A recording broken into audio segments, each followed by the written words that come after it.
Good morning everybody. मैं doctor Dheeraj Bakholia, professor political science, government Lohia college Churu.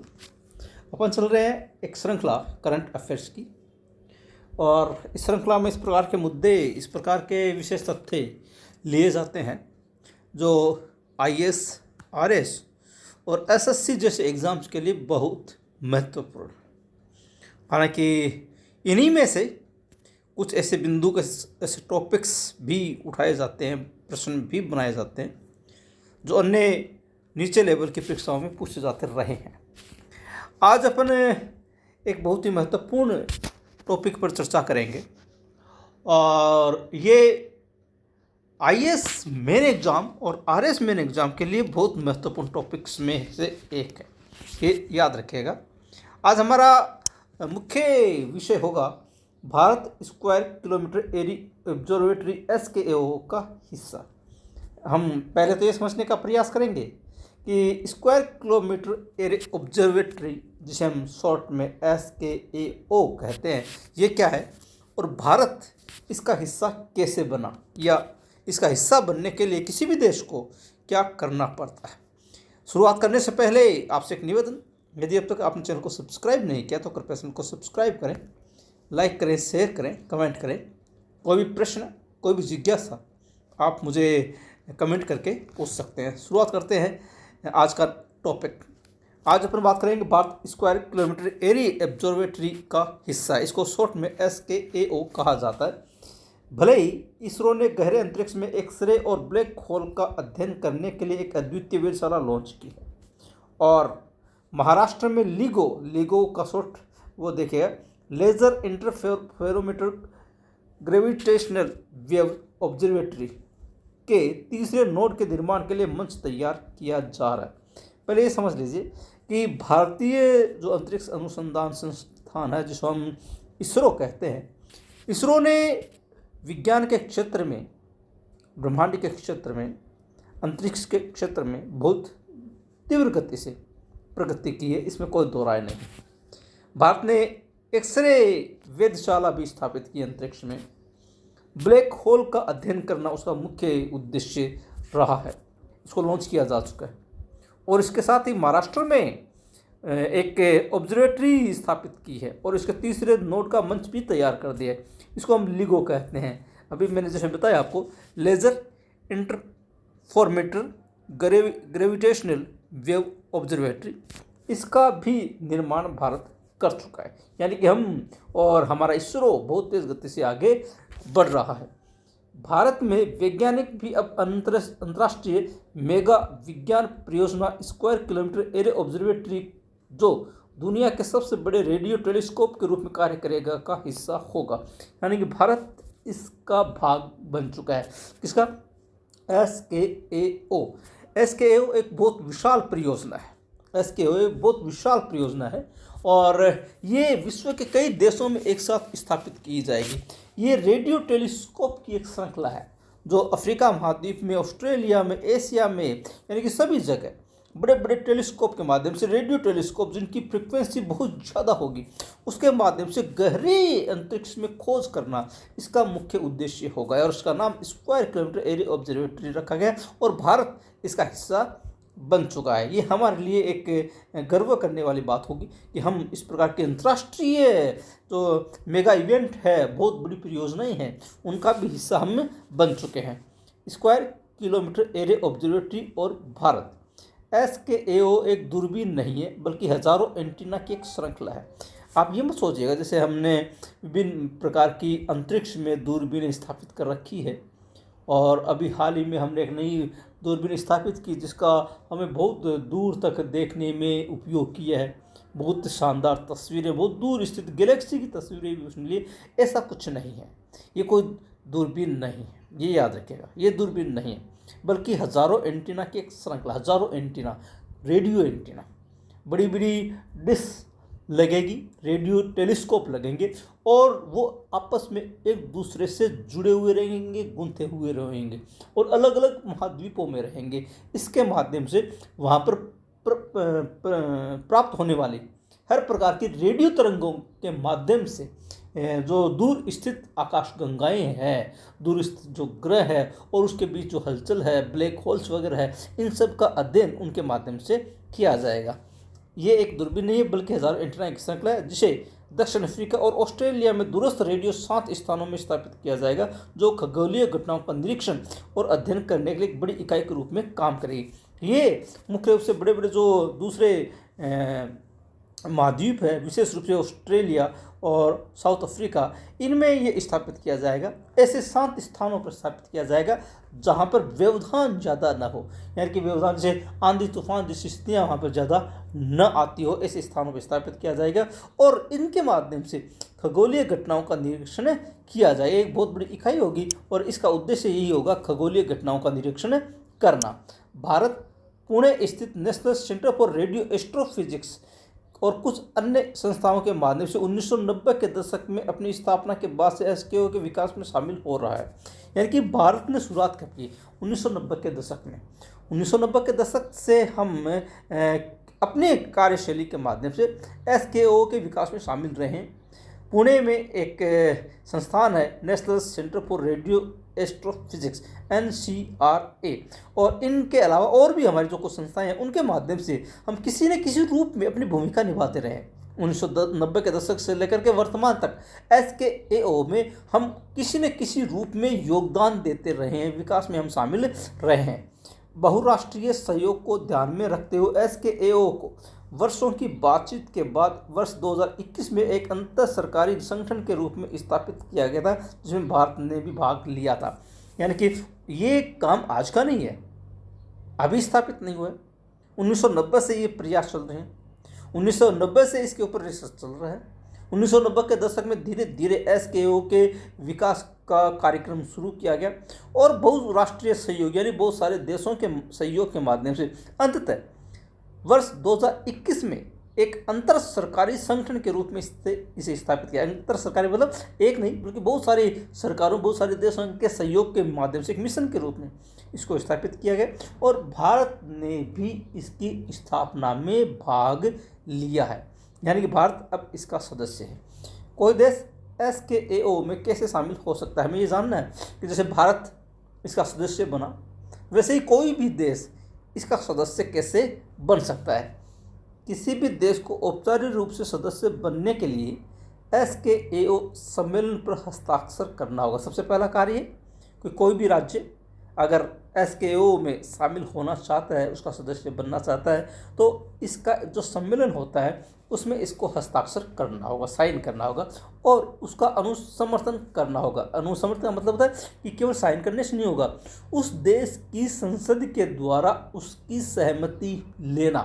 उस देश की संसद उसे स्वीकार करेगी कानून के माध्यम से, उस सहमति को अंततः स्वीकृत करने के उपरांत ही जब वो समर्थन कर देगी हाँ हमें SKAO में अमुक देश का शामिल होना स्वीकार है, तब हम उसका शामिल होंगे। उसके अलावा 1250 करोड़ रुपए की वित्तीय मंजूरी के साथ परियोजना में शामिल होने के लिए एक सरकार की मंजूरी अनुसमर्थन की दिशा में पहला कदम है। केवल हस्ताक्षर करना और केवल अनुसमर्थन करना ही पर्याप्त नहीं है, बल्कि इसमें अपनी वित्तीय स्वीकृति भी देनी पड़ती है और एक राज्य को 1250 करोड़ रुपये इस SKAO में शामिल होने के लिए इसको देना पड़ता है, तब वो उसका सदस्य बनता है। और भारत ने ये सब कुछ किया है, हमने हस्ताक्षर भी किए, सरकार की मंजूरी भी प्राप्त हुई है, संसद की मंजूरी भी प्राप्त हुई है और साथ ही साथ वित्तीय मंजूरी भी प्राप्त हुई है। यह मंजूरी जिसकी घोषणा परमाणु ऊर्जा विभाग ने अपने वर्ष 2023 के अंत वाले नोट में की थी। यानी कि हमने वर्ष 2023 के अंत में ये घोषणा की कि भारत SKAO का मेंबर बन गया है। परमाणु ऊर्जा विभाग ने ये घोषणा की थी जब हमने उनको वित्तीय सहायता उपलब्ध करवा दी थी।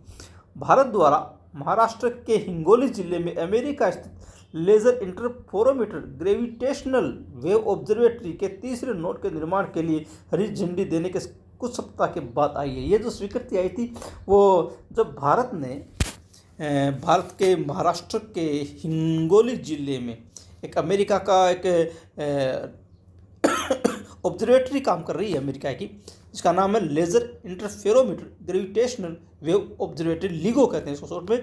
इसका जब तीसरा नोड का निर्माण किया गया था उससे कुछ समय पहले इसकी स्वीकृति जारी हो गई थी और ये पता चल गया था कि भारत भी SKAO का सदस्य बन गया है। SKAO का शोध दायरा गुरुत्वाकर्षण तरंग अनुसंधान वैज्ञानिक खोज के लिए सबसे आशाजनक क्षेत्रों में से एक है।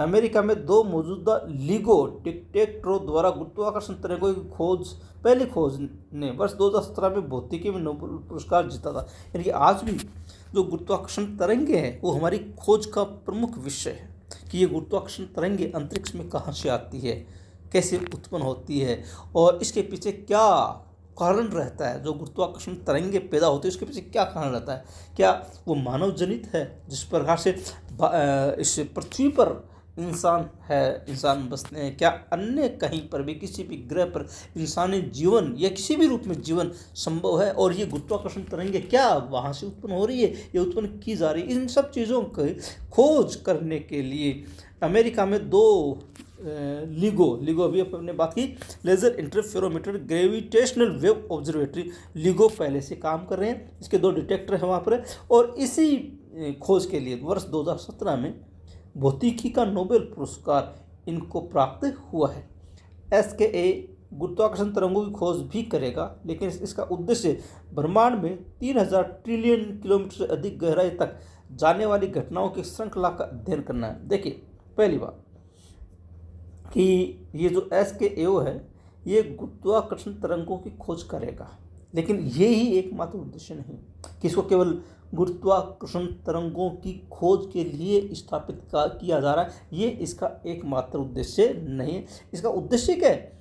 ब्रह्मांड में 3000 ट्रिलियन किलोमीटर से अधिक गहराई तक जाने वाली घटनाओं की एक श्रृंखला का अध्ययन करना, यानी कि वहाँ तक हम अध्ययन कर सकें, वहाँ की परिस्थितियों को जानने की कोशिश कर सकें रेडियो टेलीस्कोप के माध्यम से, रेडियो तरंगों के माध्यम से। जब वो तरंगे परावर्तित होकर हमारे पास आती है तब हम ये अनुमान लगाते हैं, ये हम खोज करते हैं कि ये कैसे आ रही है, किसके माध्यम से आ रही है और वहाँ क्या हो सकता है। उसके आधार पर हम अपना रिसर्च करते हैं। तो ये हमारा उद्देश्य क्या है कि रेडियो तरंगों के माध्यम से सुदूर गहराई में स्थित अंतरिक्ष का अध्ययन करना, ताकि आकाशगंगाओं और सितारों का अधिक विस्तार से अध्ययन किया जा सके।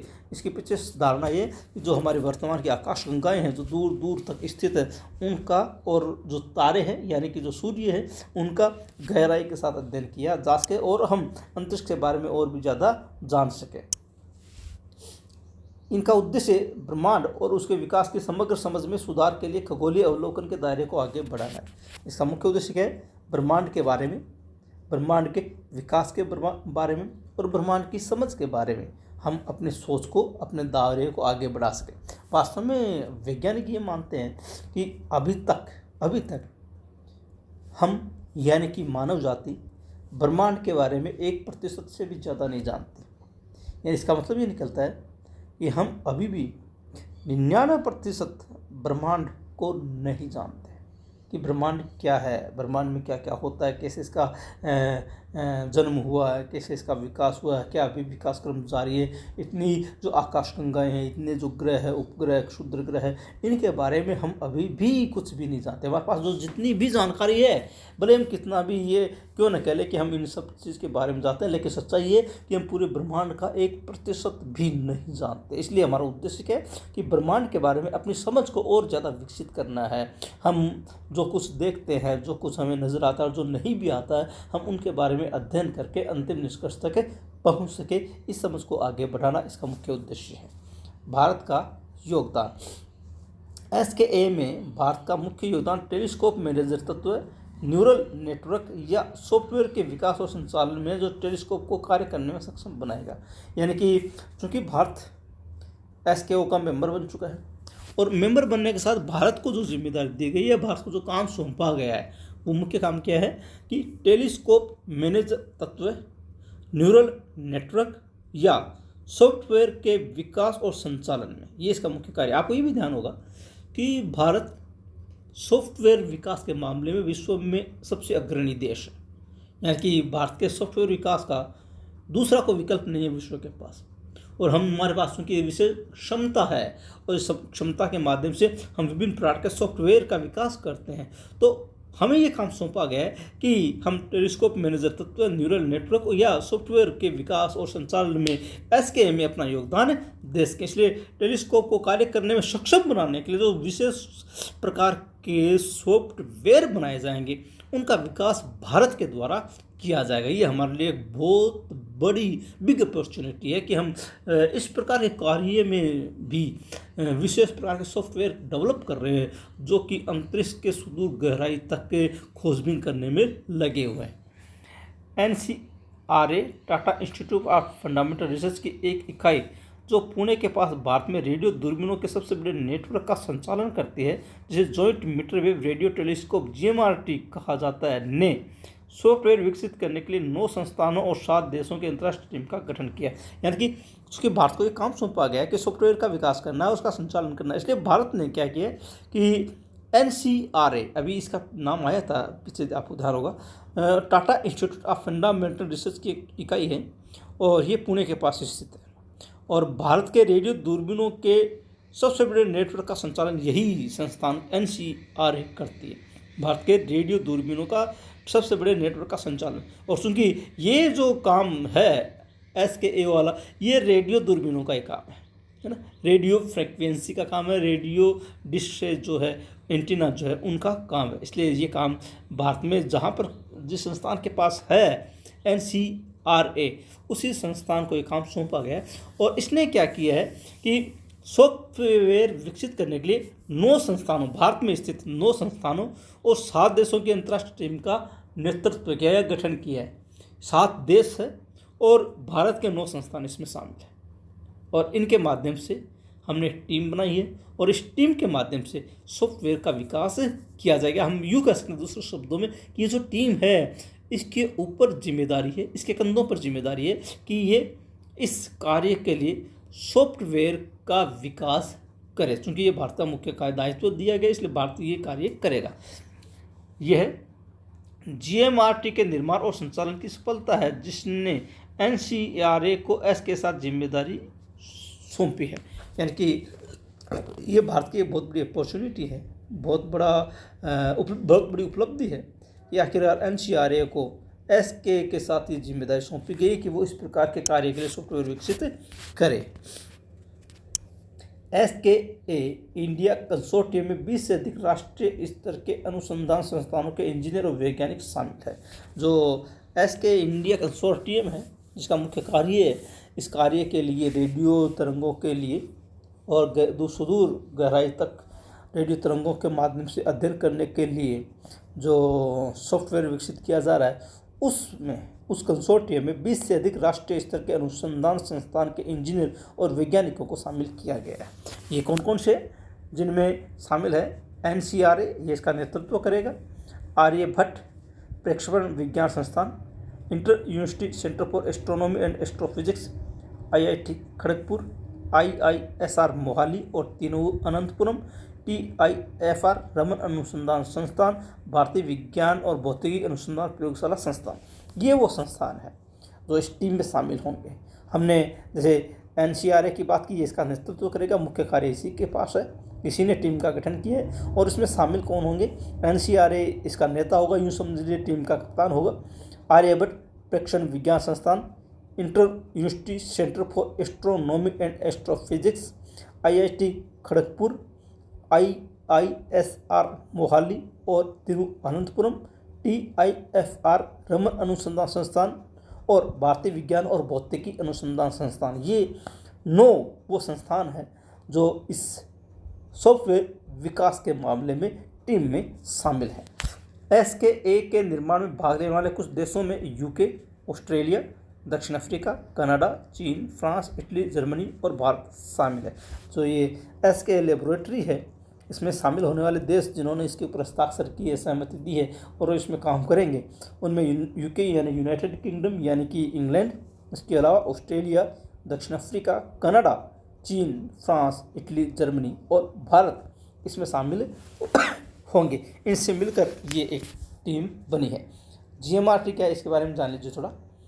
GMRT दुनिया का सबसे बड़ा और सबसे संवेदनशील रेडियो टेलीस्कोप है जो 110 से 1460 मेगाहर्ट्ज फ्रीक्वेंसी रेंज के भीतर काम करता है।